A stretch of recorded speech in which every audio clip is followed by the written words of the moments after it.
ए परवरदिगार, मैंने अपनी औलाद एक वादी में जहां खेती नहीं, तेरे इज्जत व अदब वाले घर के पास ला बसाई है। ए परवरदिगार, ताकि ये नमाज पढ़ें, सो तू लोगों के दिलों को ऐसा कर दे कि इनकी तरफ झुके रहें और इनको मेवों से रोजी देते रहना ताकि तेरा शुक्र करें। ए परवरदिगार, जो बात हम छुपाते और जो जाहिर करते हैं तू सब जानता है, और अल्लाह से कोई चीज मख्फी नहीं, न जमीन में न आसमान में।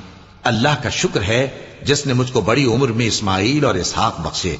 बेशक मेरा परवरदिगार दुआ सुनने वाला है। ए परवरदिगार, मुझको ऐसी तौफीक इनायत कर कि नमाज पढ़ता रहूं और मेरी औलाद को भी ये तौफीक बख्श। ए परवरदिगार, मेरी दुआ कबूल फरमा।